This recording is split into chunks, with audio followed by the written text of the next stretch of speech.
là dương mà vì Facebook chụp ăn tôi xong rồi bây giờ bình vô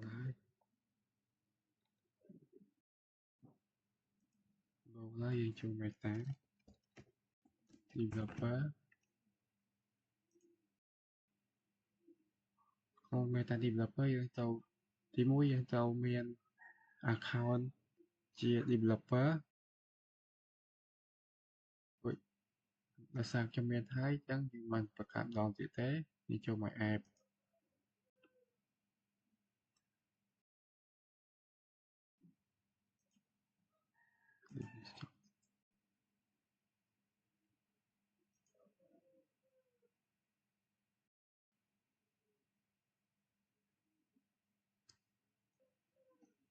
như cho cái app đã smooth mà đi màu chân tấu next dương click color order next consumer next khác cái app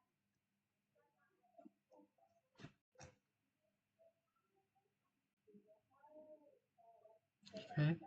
rồi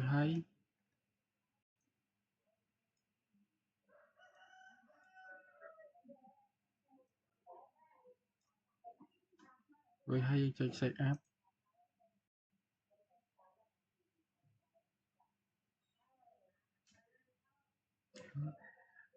click là setting ok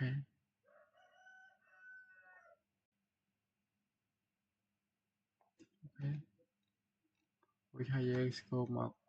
và đây đâu ở video ấy này nó chỉ tao copy domain vì không ai được không control dưới nó đây dùng domain máu domain vì máu hay không nhé trên bậc hai đi chỗ này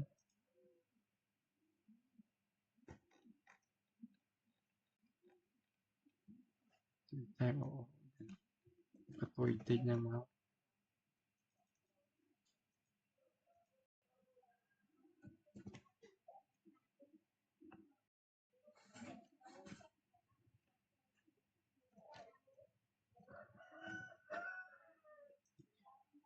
hay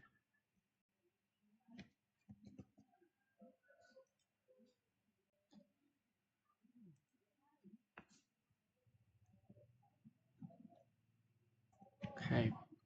do sai hay đi tay hơi cao quá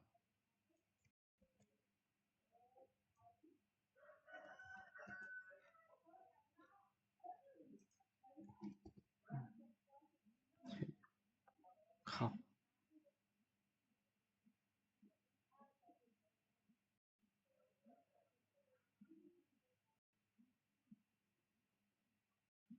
không sai được đi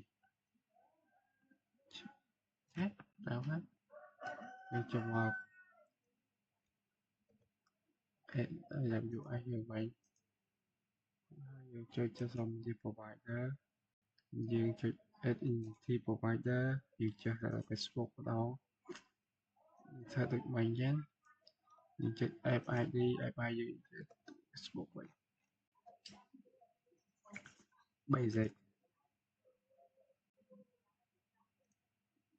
khác vậy đấy quý hop FCK show apps đấy FCK nhớ quý ha gọi đi nó không dương nó không đi những data public profile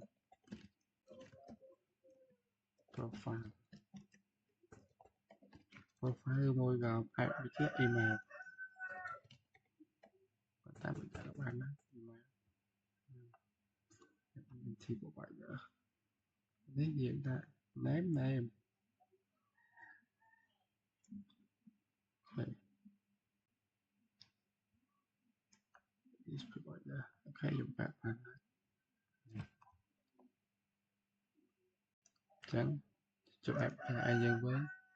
trường về app dân cho lọc page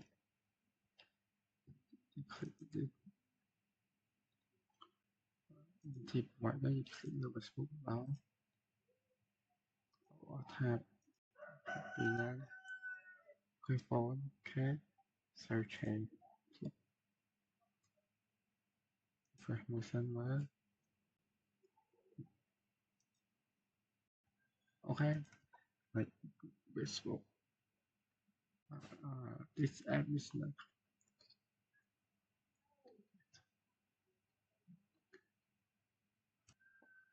okay.